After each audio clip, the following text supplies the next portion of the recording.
Okay, so in today's lecture, we are going to discuss black hole thermodynamics, and let's get right down to it. So we've developed a lot of formulae, and we'll use many of them today. But there's one class of formulae we've actually never discussed, and that is, these are the formulae which answer the following question. In GR, how does one define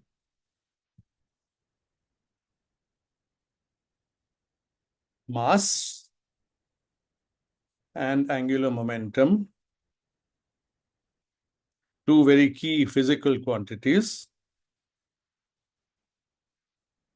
for a generic spacetime?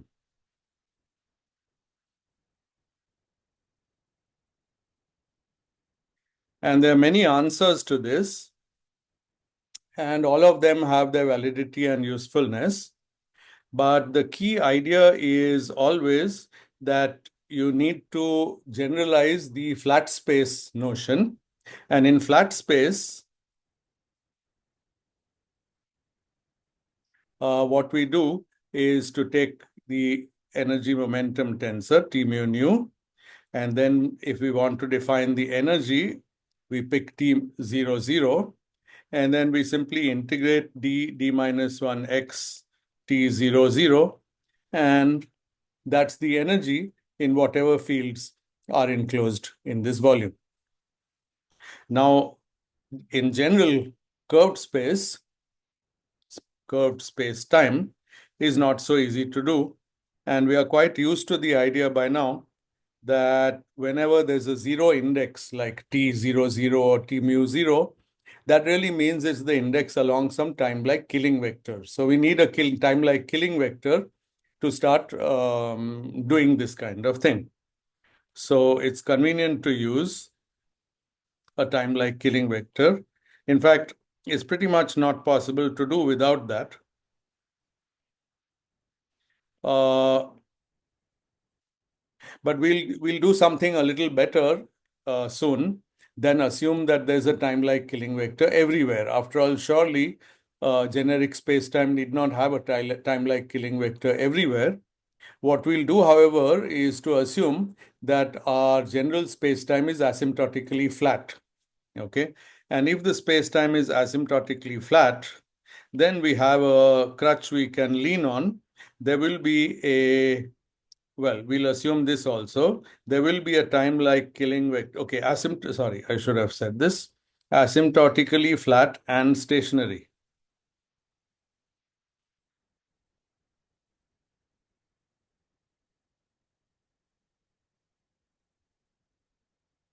So if we assume these two things, then we are a little better off, because stationary, so first of all, because of a theorem of Hawking, which I mentioned in one of the lectures, that if a spacetime is asymptotically flat and stationary, then it's basically, let me see if I can give you the precise statement of Hawking's theorem on this. The conditions are that it is asymptotically flat, stationary, analytically continued, vacuum spacetime.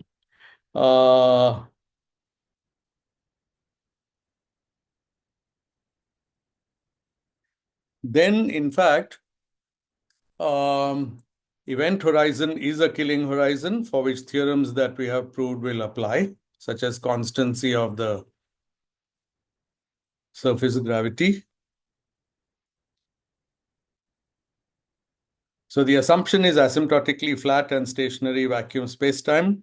And the theorem says that the event horizon is a Killing horizon, and also the spacetime is axisymmetric.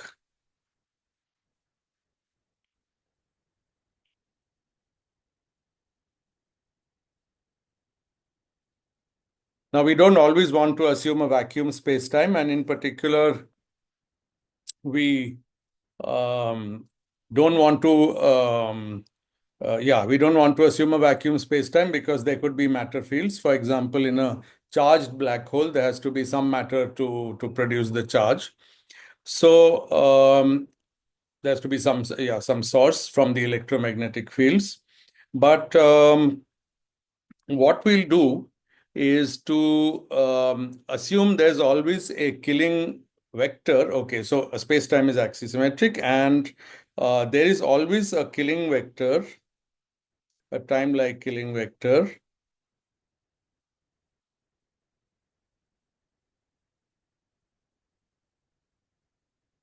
at infinity. And this is sort of the idea. We want to go away from wherever the space-time has got all its mass concentrated. And it's just like we do in electromagnetism. When we want to define the total charge of a charge distribution, we don't sit near it. We go far away and we evaluate some surface integral. And then because far away there is no matter, we can use lots of things and we results, and we can, in particular, we can see explicitly why the charge is conserved, because we can change those asymptotic surfaces slightly and nothing will really happen. Basically because of Gauss law. So something similar has to be done here, but this is a non-linear system, so we just have to be a lot more careful. So let's assume we have this time-like killing vector at infinity, and we normalize it at infinity to k dot k equals -1, which is the standard normalization of a time-like vector. Okay. Now, given this, it's logical to define a current using the energy momentum tensor by simply dotting it with k upper nu. Okay. And actually, the current is generally defined with a minus sign so that it's future directed. So we'll call this quantity J mu for now. And we will treat it as a differential form because that always helps us to write integrals. And what we are after now is some integral which is going to define for us the mass of the spacetime. So the differential form corresponding to J mu is just J mu dx mu, and that it will just be called J. Now in form notation, I'll also try to show you how this works in component notation, but in form notation, there's a dual form for every form, and the dual form to J is star of J, and this is defined by inserting root det of the metric. So to have a dual, you actually do need a metric or at least a volume form on your space-time, even though differential forms don't require any metric to define. But to take their dual, you typically do. So now we write the epsilon tensor in the d-dimensional space-time. And then we put in here J mu1 contracted with this upper index of the epsilon tensor. And then we multiply by dx mu2 wedge up to dx mu d. So this is a d minus 1 form. And this is the standard result, that the dual of any p form is a d minus p form. So we've taken a 1 form, which we defined using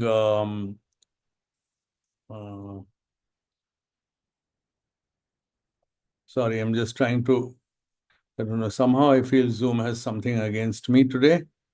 I haven't actually used it to give a lecture for a long time. This is what I want. Good. Beautiful. So this is the quantity which we use to define a current. And then from that current, we defined a dual current. And that dual current is a d minus 1 form. Now, the thing about a d minus 1 form is that it can be invariantly integrated on a d minus 1 dimensional space-time. And so the energy associated to, so let's take sigma to be a hyperspace-like hypersurface. It could be a Cauchy surface, though we are not insisting on that just now. And then we simply define the energy to be the integral of star J. And the advantage of using this formalism is that we don't have to say what integral of star J means, because as long as it's integrated on a d minus 1 dimensional manifold, a d minus 1 dimensional form has a well-defined integral.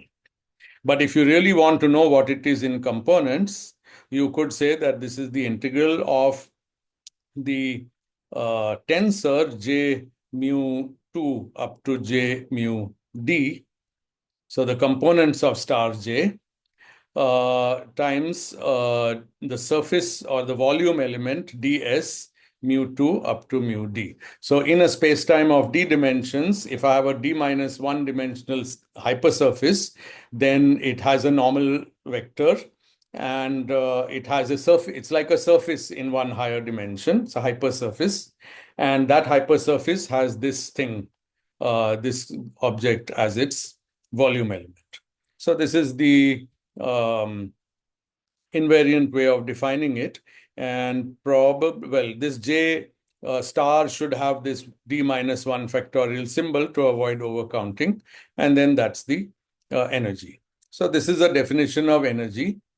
And uh, this J star J satisfies now del mu of J mu was 0. That came from conservation of the stress tensor. Okay. And this implies that D of star J is 0. Okay. And that's good, because then it means this is what tells us that this will be unchanged under small variations of this surface, hypersurface on which we are integrating. Okay. Now, unfortunately, this particular definition isn't very suitable to make into a surface integral. And we would like a better definition. So find a better definition. So this is a volume integral, remember. It looks like a hypersurface because sigma is a hypersurface, but it's not a surface integral at the boundary of space. Okay. And that is something that we would like, because after all, electric charge is a surface integral at the two-dimensional boundary of 3D space. It's not on the boundary of space-time, but of actual space. So we would like this to be recast, or some new definition. And actually, the definition we'll find under some conditions will be equivalent to this one, but it will be more general. So find a better definition that can be recast as a surface integral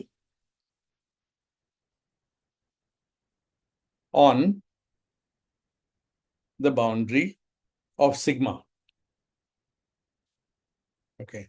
And if you want to think a little about geometry, so right now we haven't said anything about what the space-time is, but suppose it was a black hole, supposing it was Schwarzschild black hole, then it has its own horizon, which on a fixed Cauchy slice is a sphere, two-sphere.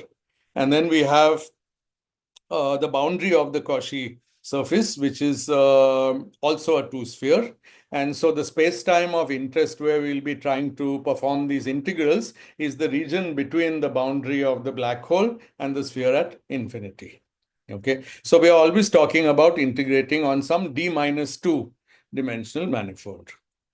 Boundary of sigma will be d minus 2 dimensional. Okay. So now what we'll do is, instead of bringing in the energy momentum tensor right away, we'll first focus on the existence of a Killing vector. And the fact, we'll assume now that the space-time is axisymmetric and has a Killing horizon.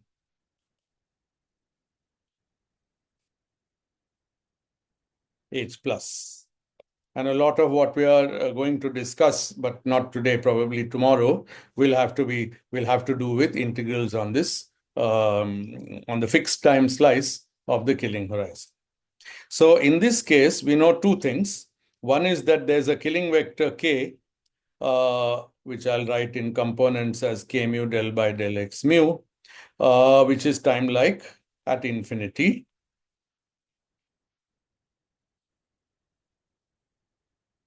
And which basically tells me the stationarity. So because we are assuming it's stationary, so this basically tells me that. We have another Killing vector K prime, which I'll write as K prime mu del by del x mu. And this is actually space-like and has closed orbits.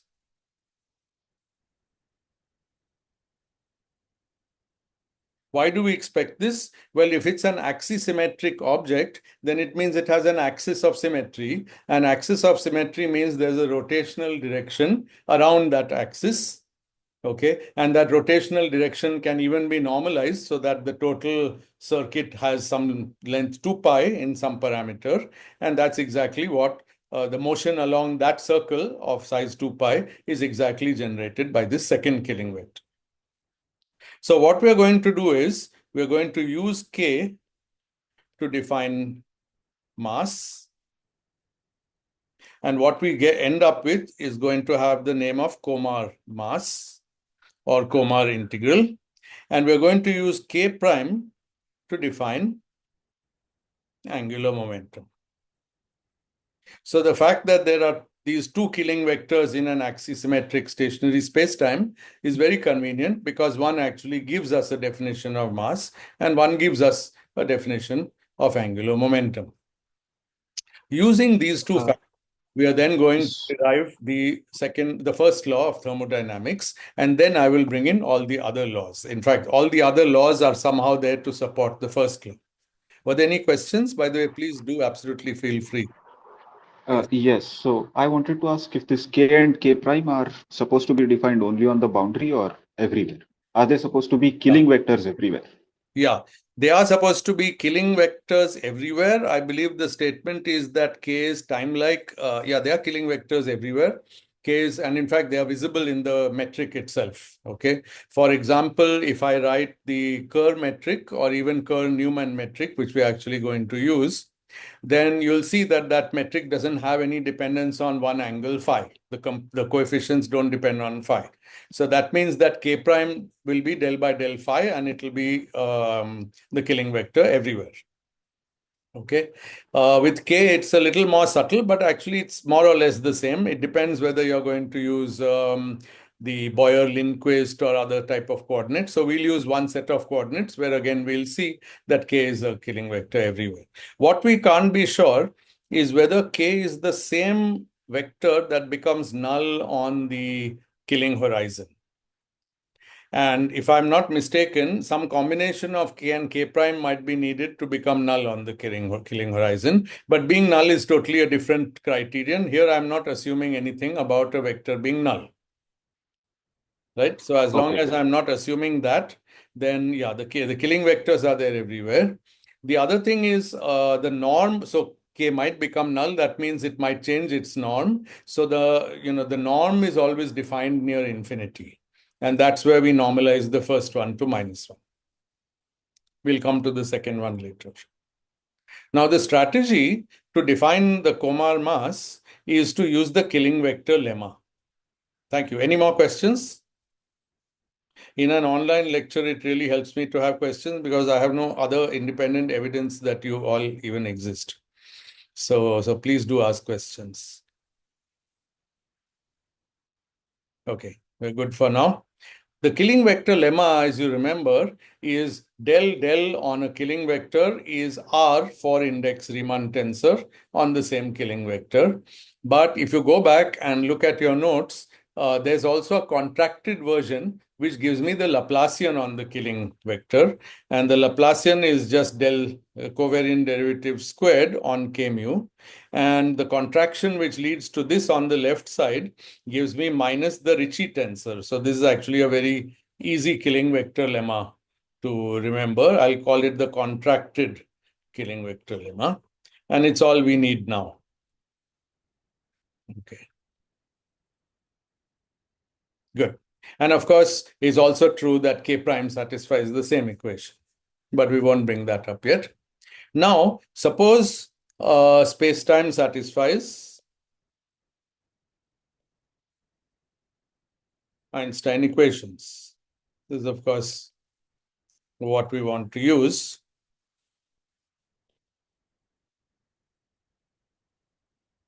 And for this lecture and actually for all our discussion of black holes, lambda has just been 0.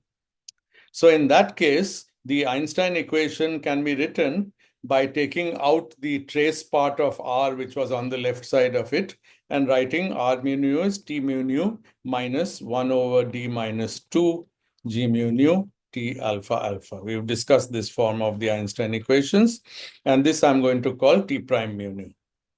It's the killing vector with some part of the trace subtracted.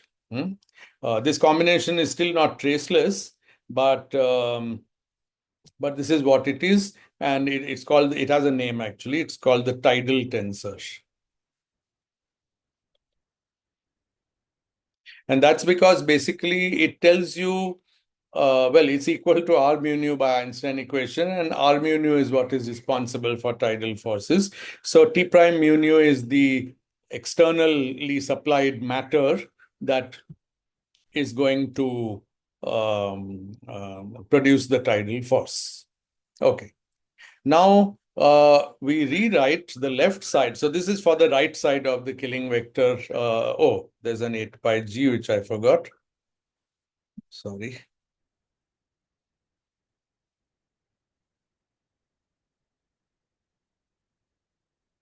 And therefore, the original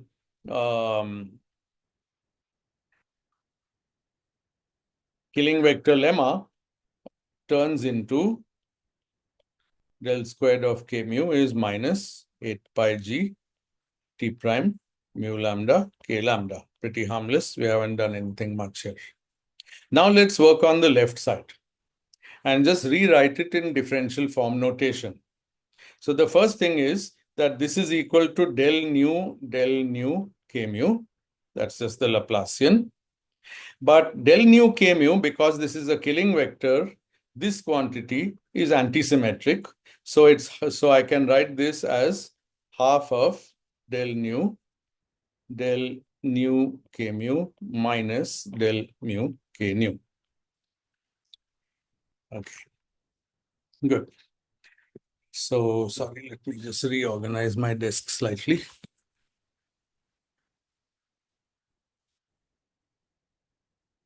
Very good. Okay. So what can I now do? So of course, you know that when I have a curl, a covariant curl, this one, the affine connection term drops out from it. So I can as well write this as half del nu of ordinary derivative, del nu k mu minus del mu k nu. And this thing, as you know, is the exterior derivative dk, just mu mu, the components nu mu of the exterior derivative of k. And so this is what I want. And now see that in this expression, I have a divergence of a d. Okay. And in this differential form notation, the divergence, okay, and it's a divergence which is acting on this first index. We can just ignore the second index for this purpose. And the divergence can be written as, so this expression can be rewritten as half star d k. And now it has only one index, me. Now, I don't know how much you're familiar with this. I can explain it or I can just go on. That depends on you. Basically, what the divergence is doing is that in order to evaluate divergence on this index, I take this and dualize it with a star. That's this star. Okay. Now I take this, which is the curl of that object. Okay, so I get a one higher dimensional form. So if I dualize this, I get a d minus 2 form. Then when that's this, then I take the d of that form. So now I get this, which is a d minus 1 form. And then I take a star of that back and I get a 1 form. And this process of taking something and its star d star is the same as taking the divergence of the original thing. Now, you may worry that these Ds are just ordinary and they don't have any Christoffel symbol. So what happened to the Christoffel symbol, which surely must be there? Well, that's taken care of by the stars because these stars are carried out using the operation I described for you above, somewhere here. And you see that in the star, there is a root dead G. And somehow cleverly, when that star gets differentiated, so this acts on the star, it will create the Christoffel symbol that we need. So in fact, this is correct. Okay. Any questions? So therefore, we can say that now we can define the current. So first of all, from this we learn that star d k of my Killing vector mu is equal to twice or minus. Is there a minus? No, there's no minus. Twice of this. Hello. Yes, please. Sir, I couldn't follow that. How could you anti-symmetrize that divergence of K? Because it's a Killing vector. So for a Killing vector, you know Killing's equation. Good, I'm glad you asked. It's easy to forget. So Killing's equation is del mu k nu plus del nu k mu right. equals Yes. it. Yeah, it's always a challenge to know which thing we are using, and here we are using the Killing vector equation, not the lemma. So this means that the second term with the minus sign, this term is the same as this term. Right. It's just double, and we get back. Yeah, I'm glad you Sure. asked. Okay, so finally but now we have a factor of 2 between this, between star dk and the Laplacian. So therefore, since the Laplacian was minus this quantity, therefore star k will be the same thing, but with a 16. So it is actually minus 16 pi g, and then the rest is what I expected, t prime mu nu k nu. Okay, so this is now the form of my equation. And now let me define a new current. It's not exactly the current that I was using earlier. The new current is J prime, and it's minus 2 T prime mu nu K nu. And it differs from the previous one in two ways. It has, first of all, a 2, and secondly, it has T prime, which, if you recall, has that trace part subtracted from it. So T prime, the definition of T prime is this. This is T prime, and it's given by this object. Good. So now we can write the equation fully in differential form language as star d k without any component is, I guess, 8 pi g j.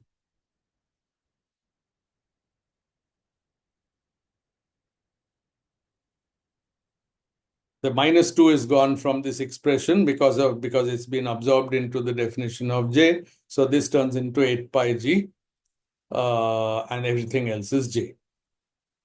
Okay. Now, as usual, with differential forms, we can star both sides of an equation and it will still be true. And star of star is itself. So we simply take this equation and remove the star on the left side and get 8 pi g star j. And now we are in a very j prime. And now we are in a very similar situation to something I said a few minutes ago, because star j prime is a d minus 1 form. And of course, so is d star dk. The way that happens in the case of the left side is that k is a 1 form, then this is a 2 form. Then when we star it, it's a d minus 2 form. And then we d that, it's a d minus 1 form. So it's perfectly consistent. So this is the object. And now, again, we have the conservation of j, now following from the fact that d squared is 0. D is a curl operator in differential forms. D squared is 0. So acting on this equation, both sides with d, the left side is 0, and the right side is 8 pi g d of star j prime. So this is a closed form. And it's exactly the integral of closed forms that give us conserved quantities. So we are now going to define the Komar integral, as it's called.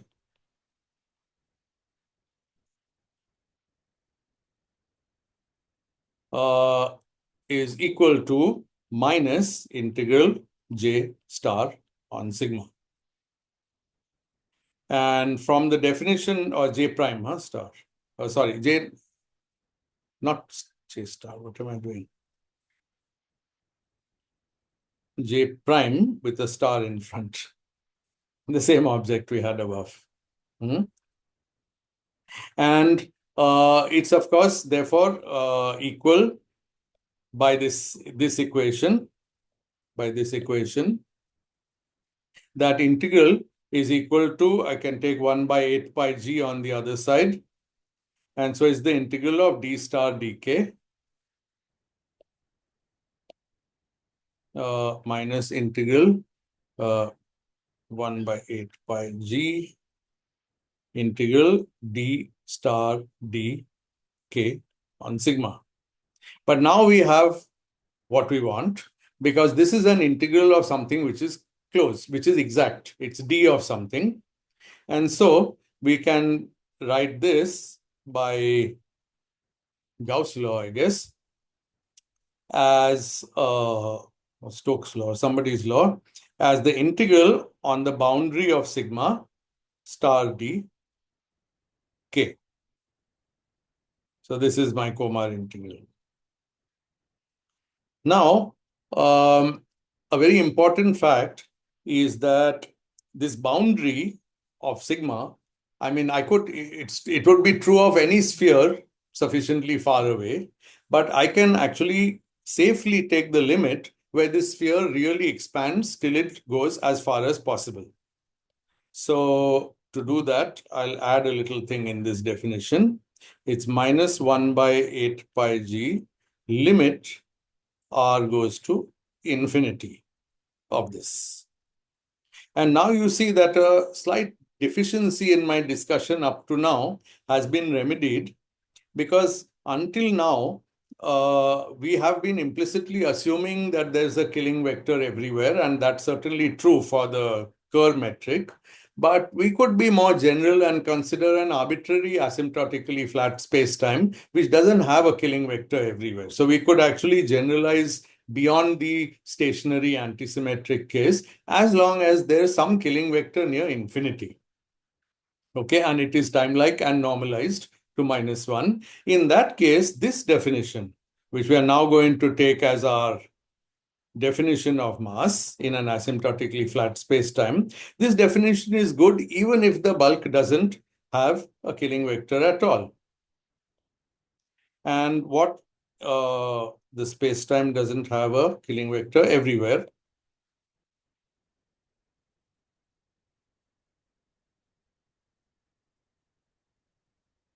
But only at infinity.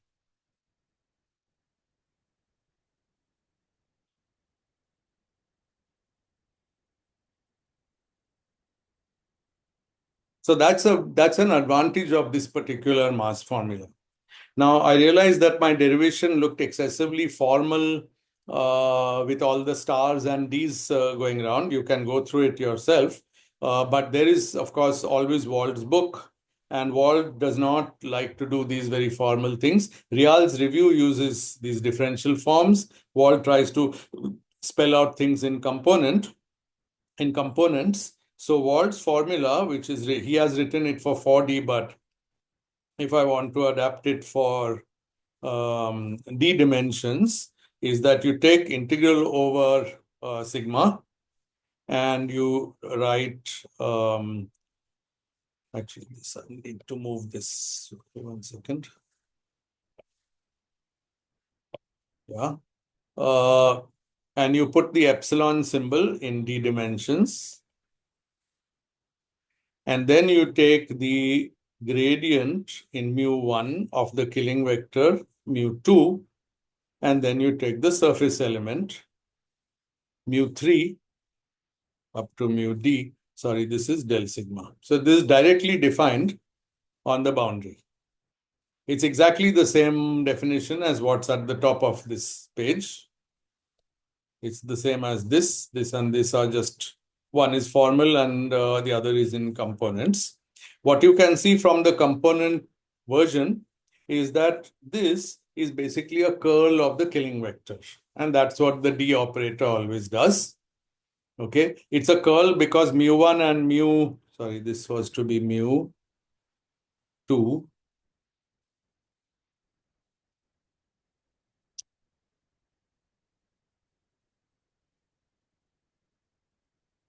Mu2. So what the epsilon symbol here is doing, of course, is that it's anti-symmetrizing mu1 with mu2. So it's the curl. And then what happens is that we integrate it on something which in elementary textbooks we would think of as some sort of dA, an area element on the sphere at infinity. But the formal definition of dA is exactly this. So it's the same thing. So this is what Wald essentially starts with, saying this is what Komar proposed. I arrived at it in a slightly more complicated way by showing you what conserved current this actually corresponds to. In any case, it's the Komar integral. And of course, there's always a test. This is supposed to be completely general for spacetimes which have an asymptotic time-like killing vector. Well, it should definitely work for any spacetime which does have a nice killing vector and which is reasonably simple, so we can calculate.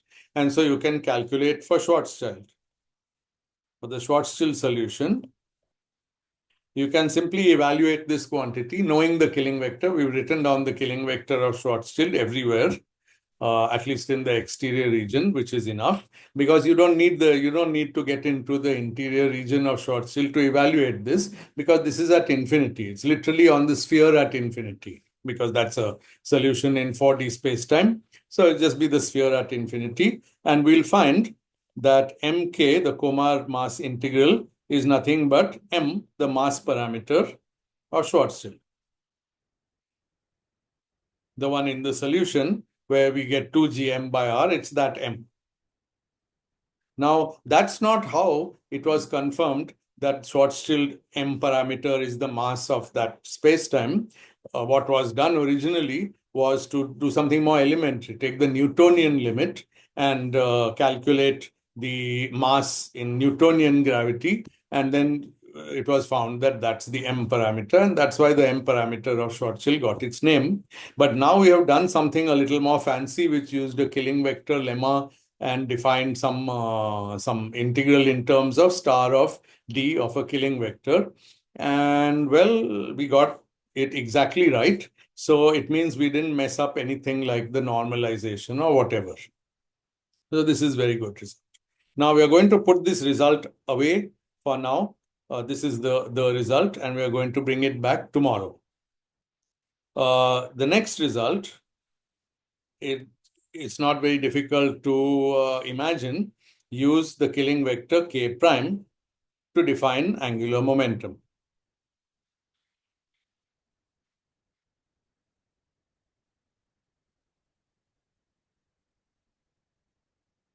And here something slightly different happens, and you'll have to look up the references to find out why. The Komar integral jk, so I'll call this the Komar angular momentum. I don't know if that's a standard terminology. This turns out to be equal to 1 over 16 pi g. Again, there's the limit r goes to infinity. And again, there's an integral over the boundary of sigma. And there's a star d k prime. But this differs in two ways from the mass integral. First of all, the mass integral had a minus sign. This has a plus sign. But secondly, the mass integral had an 8 and this has a 16. Okay. And that 8 actually, well, you can trace it back and you can also trace the 16. But I'm not going to go into why it is 16. However, if these things make us feel uncomfortable, we can again resort to the trick which we did a few minutes ago. We call it the test Obviously, this isn't going to work for Schwarzschild because that doesn't have any such rotational killing vector, or K prime is 0. Well, it actually, sorry, I take that back. It has a bunch of, it has all the, it's spherically symmetric. So actually K prime is one of the 2 or 3 rotational killing vectors. But the problem is that the integral of that will come out to be 0. So yeah, actually there is a test for Schwarzschild. Why did I say there isn't? If we do this, we'll find that the Komar angular momentum is 0, but a much better test will be for the Kerr metric, where we'll find that Jk is the J parameter of the Kerr metric, exactly as we did for the mass. And of course, by the way, you can also evaluate the Komar mass for Kerr. Kerr also has an M parameter. We haven't discussed Kerr in this course at all, and therefore now I'll actually tell you about it without any derivations. But this is the parameter of the Kerr solution. And the test of this Komar definition is that when evaluated on Kerr, it gives you that the Komar angular momentum is the J parameter. So actually, we have now got 2 Komar integrals, Mk and Jk, and both of them are integrals at infinity of star D of a killing vector with some suitable sign and normalization. Okay, so this ends the first part of this lecture, and now I'll switch gears a little bit. So before that, if there are any questions.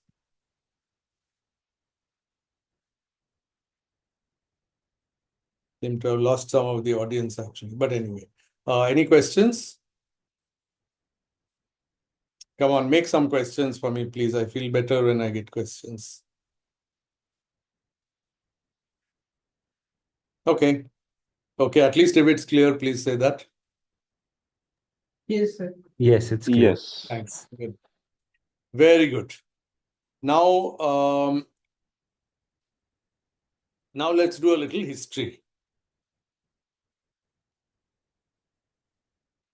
So the history concerns the first law of thermodynamics.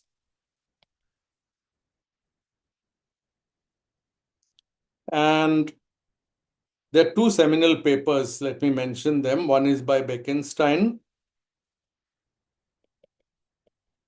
and the other is by Bardeen, Carter, and Hawking.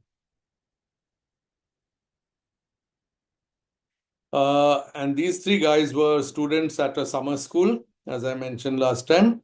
And Bekenstein was a PhD student at Princeton. And the paper that I'm going to reference here is actually extracted from his PhD thesis and published as a paper. Let's see what the year was. So this was 1973. It was published in Physical, it's called Black Holes and Entropy. And it was published in Physical Review D in April. And the Bardeen-Carter-Hawking paper is also from 1973. It actually is a little earlier by a few months, but it was published later because it went to Communications in Mathematical Physics, which is a slightly slower journal. And this was the second one here was a longer and also not really long. No, it's not long actually, but more formal description. I'm going to today review Bekenstein's paper. Okay, so neither of these authors cited the other, and that's because I think neither of them was aware of the other working on this problem, and they came out with the result just within a brief few months of each other. Again, though, one should say that in Bekenstein's case, since it was his thesis, presumably he had already been working on it for some time before that. So what is Bekenstein's idea? I'll urge you to read this paper because I'm essentially going to derive most of what is in it now. And the words, I don't have time to tell you all his words, so read it. And there's some speculative second part of his paper, not all of which turned out completely correct. But it's very well worth reading because it was like a turning point in the history of physics as we know it. So a question he asked. So first thing is Bekenstein did not use any of these Komar integral or any of the fancy theorems. In fact, some of the theorems we've written already about axisymmetric solutions and all might have come even later for all I know. He simply used the best known axisymmetric solution, which is also the most general under certain conditions, and that is the Kerr-Newman solution.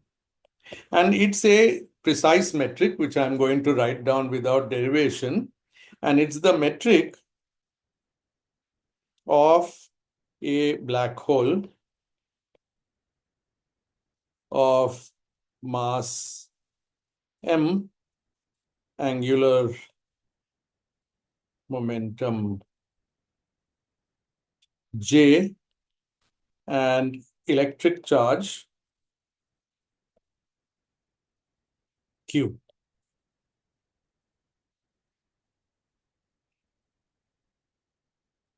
And it's a stationary metric. So like the Schwarzschild, it has a maximal extension. This is not the metric of a black hole that formed from collapse. But as with Schwarzschild, we expect this to be part of this to describe the horizon and the exterior and interior of a black hole that is formed from collapse. But here it's like the eternal, or the one, it has the other side, and it has a much more complicated Penrose diagram for the maximally extended one. But we're not going to try and extend it. We're simply going to try and write its metric and some basic algebraic formulae, and then manipulate those formulae to get a little law. So Bekenstein's question, with which he starts the paper, in thermodynamics, we have an equation which says that d of the energy, which is normally called U, under a suitable process, one has to be a little bit careful. But let's say a closed system where the particle number doesn't change and there aren't other, and the only external mechanical variable is the volume, you get this. Then, as you know, there could be chemical potentials and particle numbers, and there could be other things. And actually, there's no limit to how much we can generalize a statistical system. But for everybody, this is the first law. And everything else is somewhat of a decoration on it. And the quantities in it are that this is the temperature of my system, because this is thermodynamics after all. S is the entropy of the system, and P is the external pressure applied. If you like being formal, you could change the sign of it and say that it's the pressure experienced, then it's plus P, and then this will become plus PdV. That's not very significant. This is the volume. And the usual story is that T and P are intensive parameters. So if I take a system of temperature T and double it, is not going to have double the temperature, but everything will have the same temperature. Similarly for pressure. But if I take double the system, the entropy will double and the volume will double. So those are the extensive parameters. Very good. Now, his question, and I think I can even read out his exact words if you like, was, we shall now construct the black hole analog of the thermodynamic expression that this.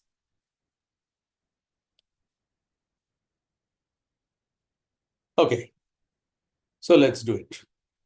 So first of all, we need to know what is our metric. And then we need to know a few parameters. This metric has more parameters than Schwarzschild, which just had one. By the way, you can do this exercise for Schwarzschild also. It's not trivial, and it gives you the desired answer. But it's much more convincing when you do it for a system with angular momentum and charge, because it builds the analogy much better. So first of all, since the black hole is going to have angular momentum, we define A to be J by M. This is standard. J is just the magnitude of the angular momentum. This is now when we are in 4D. So this is the 3 vector angular momentum, and J is its magnitude. A is J by M. Now there is a radial coordinate which is r squared plus a squared cos squared theta.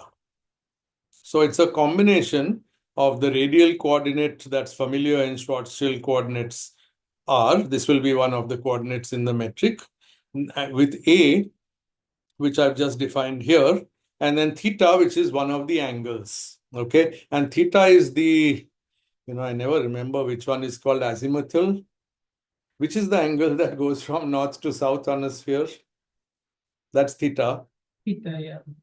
That's azimuthal? No, azimuthal is the phi. Azimuthal is phi. So phi will be the spinning direction of this black hole, and theta will be whatever, the latitude. I don't know if it has a name. Okay. So we've defined that way rho squared. And there's a third quantity, delta. Unfortunately, it's only possible to write this in an elegant way if you have enough of these things defined. So you have r squared plus a squared minus 2gm r and then plus q squared. So this is the quantity where the charge also contributes.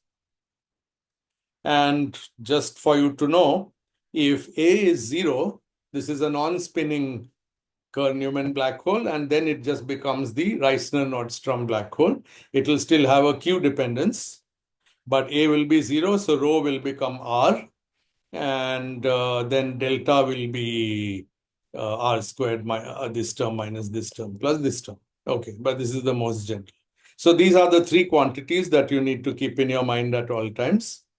And in terms of them, the metric is, and the coordinates that we are going to use are just t, r, theta, phi, exactly like Schwarzschild coordinates. You can also write the same metric in, well, these are called Boyer-Lindquist coordinates. But they're like Schwarzschild in the sense they reduce to that when you take away the angular momentum and charge. And the answer is minus delta over rho squared, a sine squared theta d phi minus dt whole squared plus sine squared theta over rho squared r squared plus a squared whole squared, no, r squared plus a squared d phi minus a dt whole squared, and then plus rho squared over delta dr squared plus rho squared d theta squared. So let's go over this metric and convince us that it makes some reasonable sense. First thing is, of course, to check limits when this charge and angular momentum go away. I'm just oversimplifying. It may not be useful if any of you knows these metrics already, but let me just do it.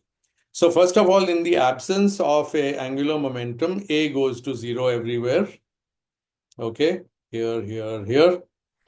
And what will happen then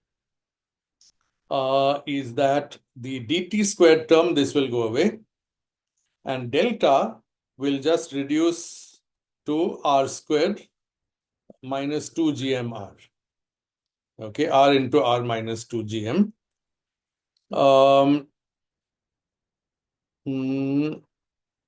And rho will just reduce to r. Okay, so you can check a few things. For example, this one, if you see, this will become r squared over delta, and this quantity with r squared minus 2gmr is nothing but r squared times 1 minus 2gm by r, the famous Schwarzschild factor. So that will come back in this term.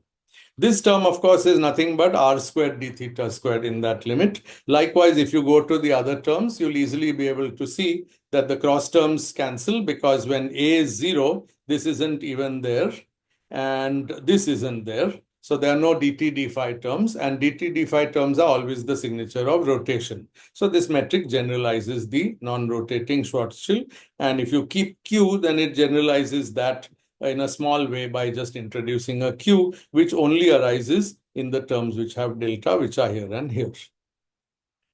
Okay. Now, two more things to see. As I promised earlier, d by dt is a killing vector and d by d phi is a killing vector. So this solution has the promised killing vectors. And these you see just from the fact that in these coordinates, there's no dependence on t or phi in any of these coefficients. They only depend on r and theta.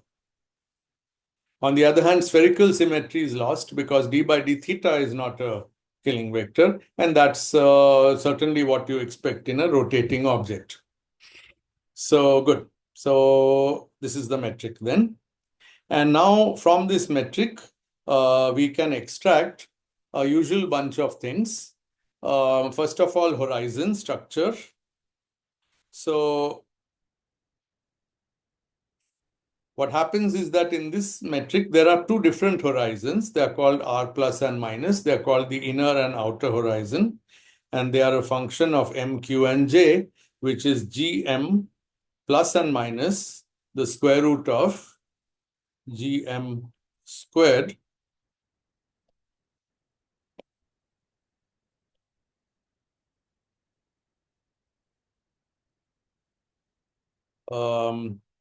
minus G times Q squared minus A squared.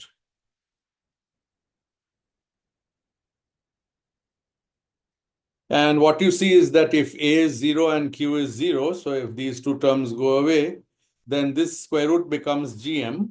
The outer horizon R plus goes to 2Gm, which is our old friend, the Schwarzschild horizon. And when and R minus just goes to 0, which is our old friend, the singularity.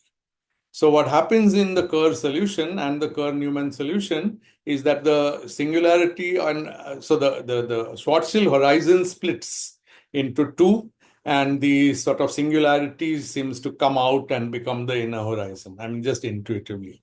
Okay. The average location of these two horizons is the Schwarzschild horizon. So actually R plus plus R minus, it's not the average, it's actually the sum of these values.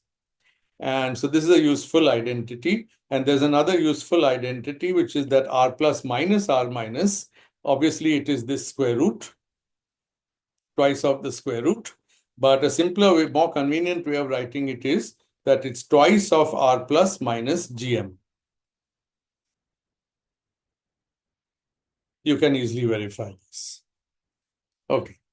Now, what's the area of the black hole? Now, I realized that in all the discussion of Schwarzschild, I don't think I ever wrote down in the class the formula for its area, but it's absolutely trivial because you just have to identify the horizon and integrate the root det g of the horizon, the two-dimensional part, over d theta and d phi, and you simply get the area of a sphere in the Schwarzschild case. So let's do it.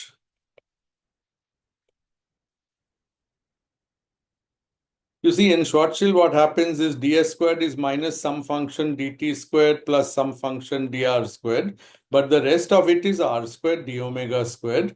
And this part is blissfully unaware of anything going on, any r dependence, because it's just a sphere.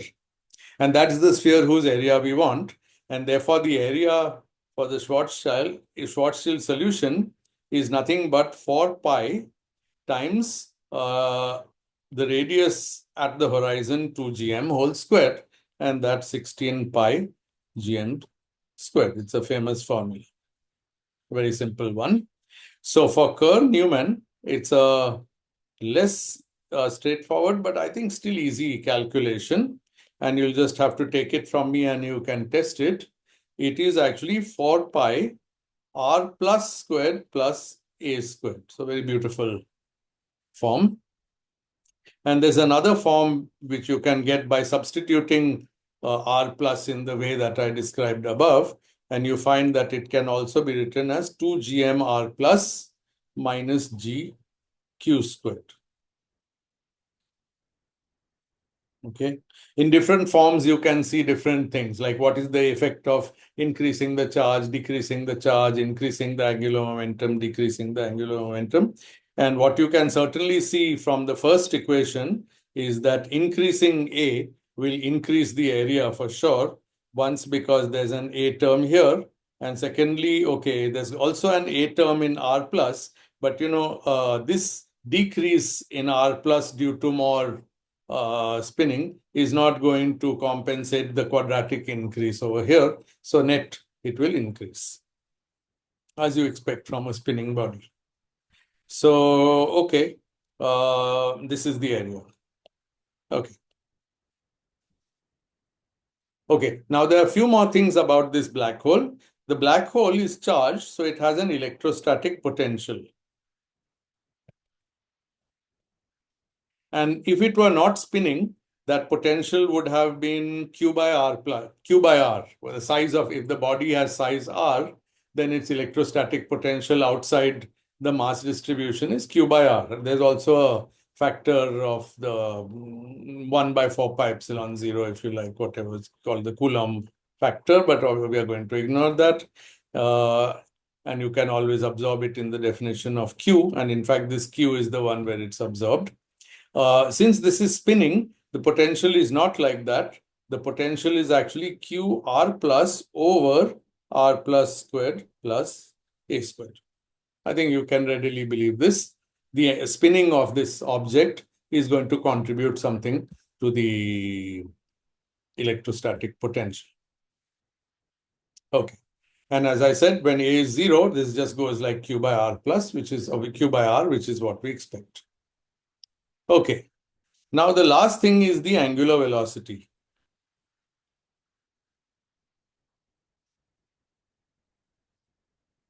And you can calculate this angular velocity at the horizon. It's a little more complicated calculation. We'll call the angular velocity omega, and its value is the J by M. Now you see J by M magnitude was the parameter A, but now I'm using the full vector because the vector J and the vector angular velocity are both proportional. Both are actually along the axis of the rotation. So that's because it's an axisymmetric solution. And downstairs, we just have R plus squared by R plus squared plus A squared. So all the quantities are fairly straightforward. A is the area, and it's this. Electrostatic potential is this, and angular velocity is this. Okay.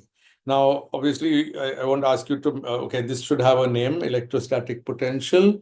I think I have called it phi. Okay, very good. And finally, the surface gravity is again something calculable.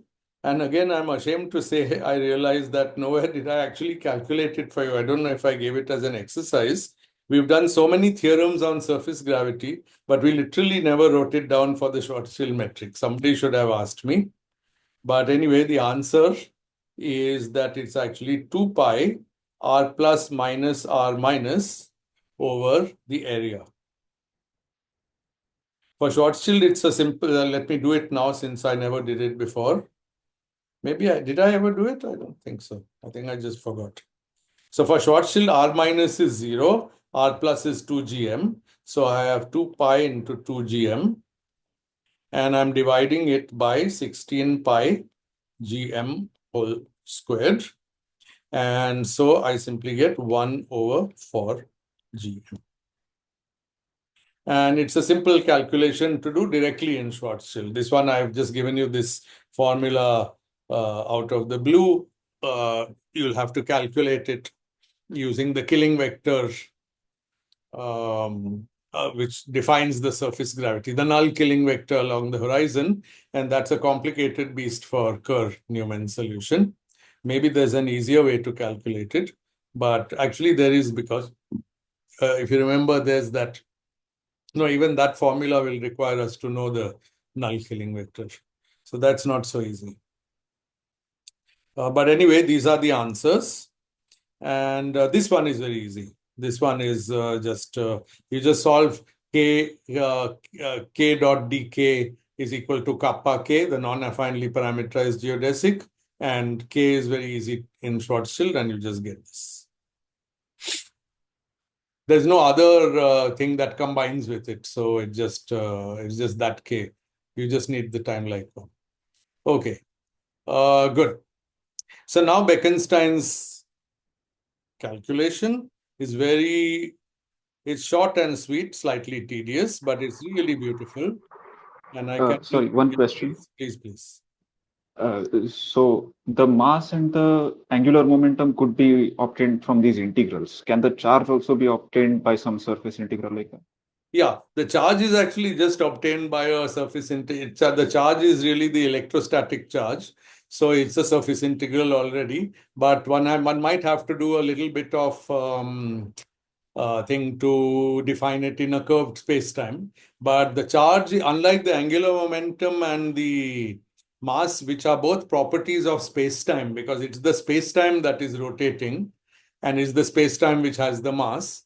The charge is really a property of some electromagnetic field, which is an independent field. So it is still, integral of E dot ds on the boundary. You just have to dress that up properly for curved spacetime. So in other words, I should say that integral would have been the motivation for Komar to write these integrals. That's much old. Electromagnetism is much older. So presumably, I have not gone through his paper carefully, but presumably he was like, okay, in electromagnetism, the charge is defined by going to infinity and saying integral E dot ds. So how can I define angular momentum and mass in an analogous way? Okay? Okay. Yeah. Good. So now Bekenstein's calculation, and we have 15 minutes, and I think that's pretty much what it will take. We might take 20, let's see. So we take the equation for the area and perform an infinitesimal variation. And so the equation for the area, just to remind you, is equal to, I'll use this form, 4 pi 2gmr plus minus g q squared. And now I'll vary A. I'll just assume the independent parameters of the black hole are m, q, and j. So I'm going to vary all of them, and I'll ask how A varies. Obviously, it will vary when I vary the charge or the mass or the angular momentum. And the answer will come out as follows. So delta A is, first of all, 8 pi g into delta m, let me write it more carefully, r plus delta m plus m delta r plus. That comes from where both come from varying the first term, because m will change and r plus will change. So m gives me this and r plus gives me that. G, of course, is just a constant. And then the last term is minus 2gq delta q. So that's the variation of A. And the only tedious part is, well, I've got some contribution to delta M from here. Two won't be there, I think. Sorry? The two won't be there inside the bracket. Uh, Because it's already 8 pi z outside.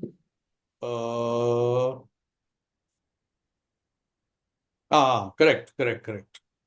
Thank you so much. And that's also why it's not there in my notes. I should learn not to contradict my own notes. G also.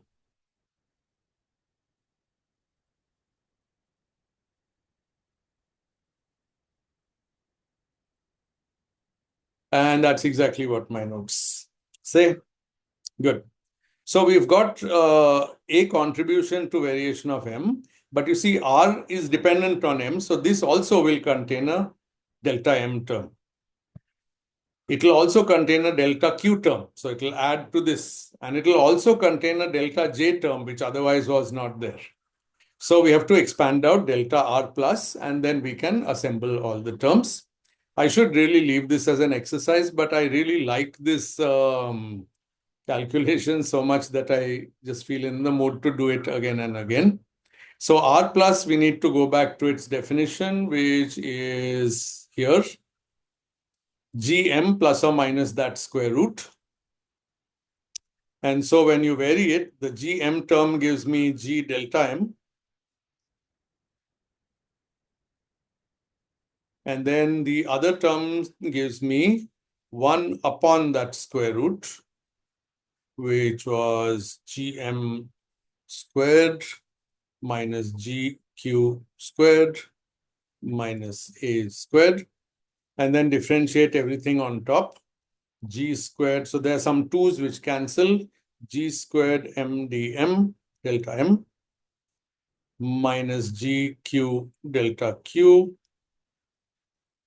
minus J dot delta J over M squared, and minus, plus rather, J squared. Let me try to move this.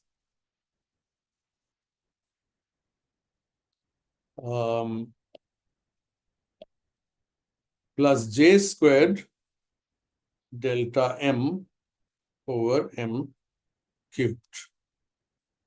So where do all these terms come from? I think it's pretty obvious. This comes from here. This comes from here.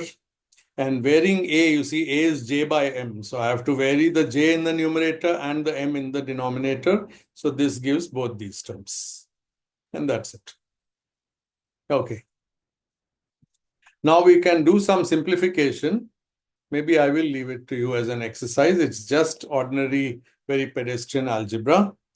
So when we collect so now we see very explicitly that R plus variation is going to contribute to delta M from here and here, is going to and here, 3 places, is going to contribute to delta Q and to delta J, all of them. So similarly, we can work out so from this we can extract all the coefficients, and eventually we get the simple answer, dA is equal to, for GA. So the area I put back, it's just meant to be a proxy for that quantity R plus 4 pi R plus squared plus A squared over this dm. Then there's minus 16 pi GQ R plus over R plus minus R minus. And then there's minus 16 pi G over M J dot delta J. What did I do in the previous term? I think I forgot to write delta Q over R plus minus R minus. Every term has R plus minus R minus below it. And this is the answer. Okay. But now this is what happens when I change the independent variables mass, charge, and angular momentum and calculate the change of area. There's not much you can argue here. But the genius was to invert this relation, not just, it's a linear relation between all these variations. So invert just means solve for delta M. And this is the brilliant step. Frankly, if you had this equation staring at you, you would just say this is how a dependent variable changes when 3 independent variables that it depends on have changed. Big deal, that's the answer. But solving for delta M gives you a whole different feel to the equation. First of all, everybody else goes on the other side, this one and this one. And their minus signs, therefore, when they go there, all become positive. So delta M is the sum of 3 positive terms. And what are they? They are R plus minus R minus over 4GA delta A plus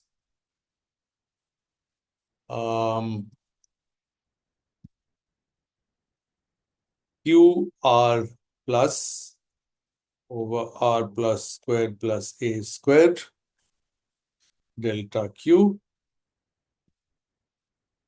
and plus J over M divided by R plus squared plus A squared dot delta J. So we have these 3 terms. And what's very nice is that two of them we've seen before, because this quantity is nothing but the electrostatic potential, which we defined a little bit above, which we called phi. And this quantity is nothing but the angular velocity, which we had called omega. And so the equation becomes r plus minus r minus over 4ga delta A plus phi delta Q plus omega dot delta J.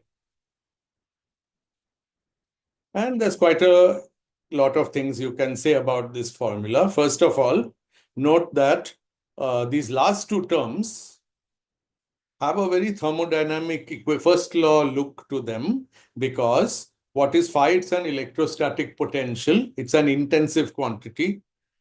But this is the variation of charge, and charge is an extensive quantity. This is an angular velocity. It's an intensive quantity. This is the angular momentum. It's an extensive quantity. So these two have very much a PDV kind of look to them. And that was Bekenstein's observation. We don't have to worry about the plus or minus, because when you apply pressure on a gas, the volume decreases. But if I apply electrostatic potential, or if I apply an angular velocity, the angular momentum will increase. So these are the correct signs with these definitions. But the question is, what on earth is this guy doing? And here what Bekenstein did is to say, well, in that case, we should define this to be something. And we'll just call it capital theta. And now we'll have theta delta A plus this plus this. Okay. So now this has the look of a thermodynamic relation.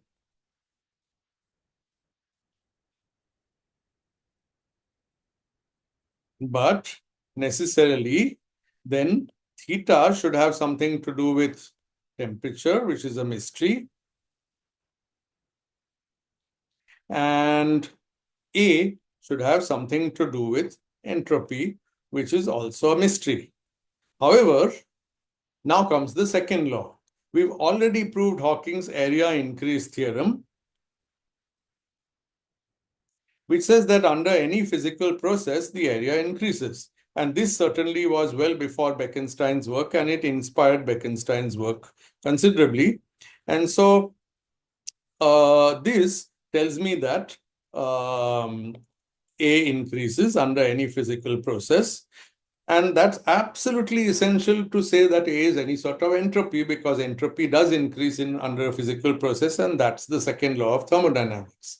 So in a way, the second law was proved before the first law, because it wasn't even known that there would ever be a first law. The second law actually was proved by Hawking in a somewhat accidental, you might say, way. The paper in which he proves it is titled Gravitational Radiation from Colliding Black Holes. That's why he proved his area increase theorem. And the paper is, all of it is, it's in PRL, Physical Review Letters, and it is 2 pages long. And a byproduct, one second.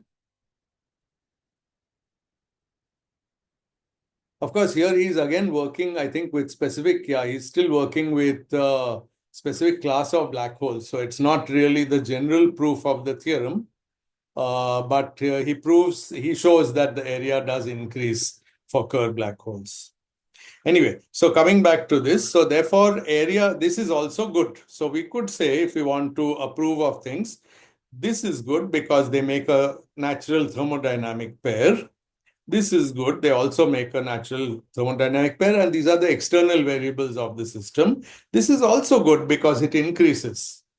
So the only remaining question is, what is this? And as far as I can see, Bekenstein basically left it at that.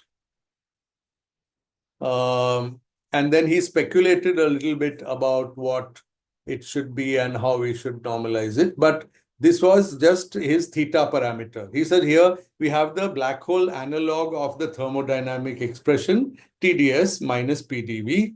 The terms omega dot dj and phi dq clearly represent the work done on the black hole by an external agent who increases the black hole's angular momentum and charge by dl and dq respectively. And so these are the analog of minus PdV. Okay. Then he says the A resembles the entropy.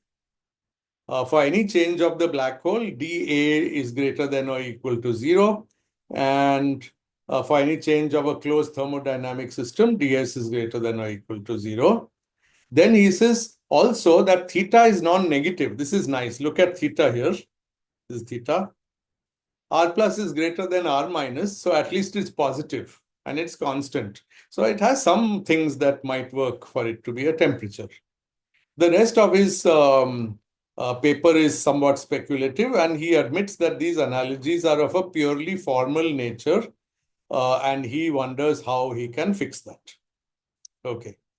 Now, Bardeen, Carter, and Hawking came to the same law independently, but they added one thing, which was absolutely crucial.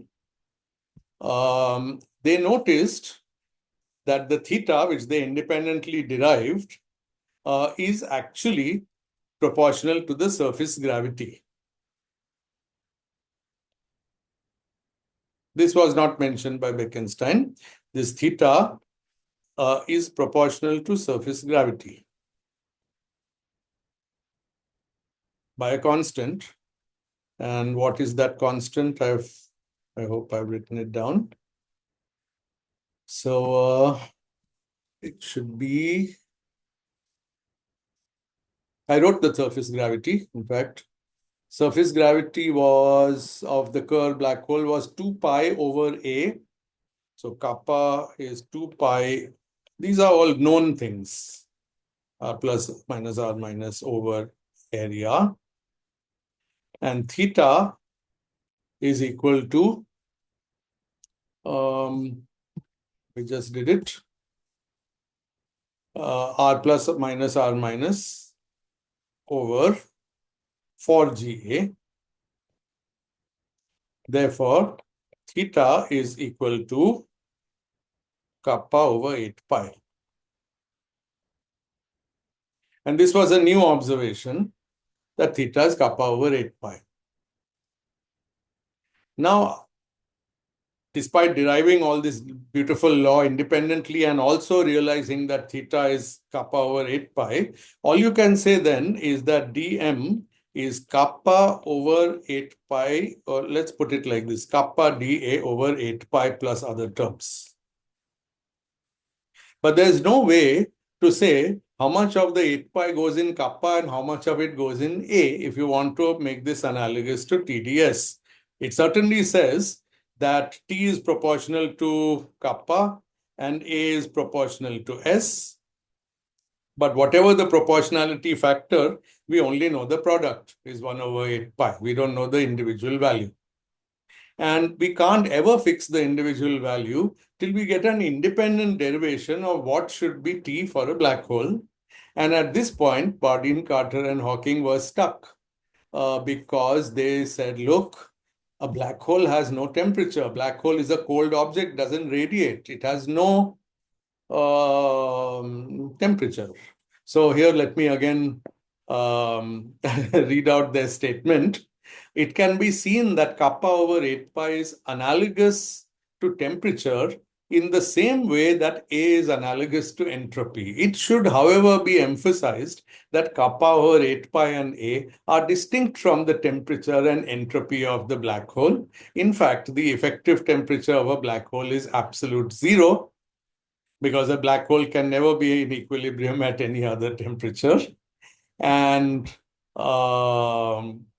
then they just kind of end their paper there. However, one important thing, zeroth law now comes in. Supposing we take this analogy as an analogy, at least kappa should be constant over the horizon. There was no guarantee it would be, but at least in this case, it is.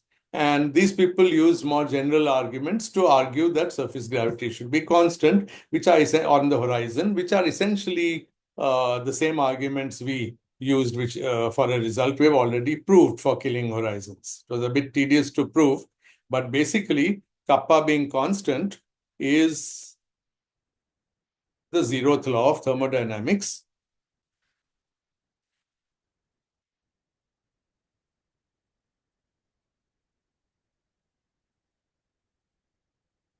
So now we have the zeroth first and second law, and the only thing we are lacking is that we don't know what on earth the first law means, because we don't know which combination of T and A are the, which combination of, which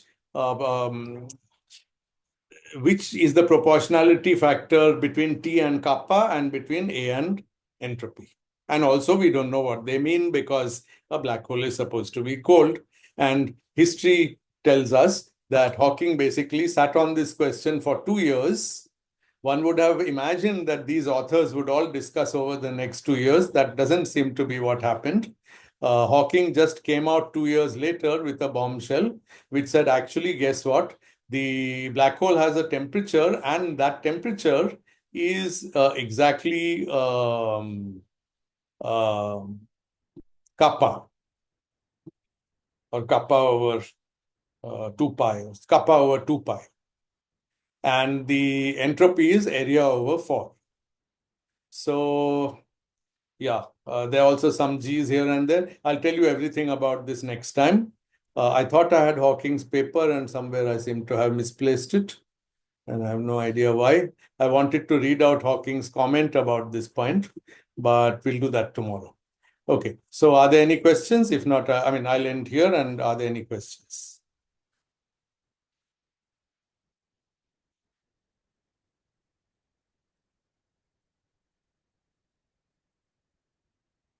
Some question?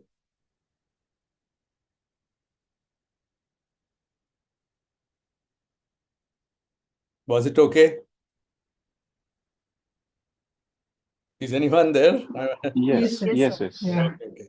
Good. Okay, since I'll stop the recording now, and then just stay 1 more minute.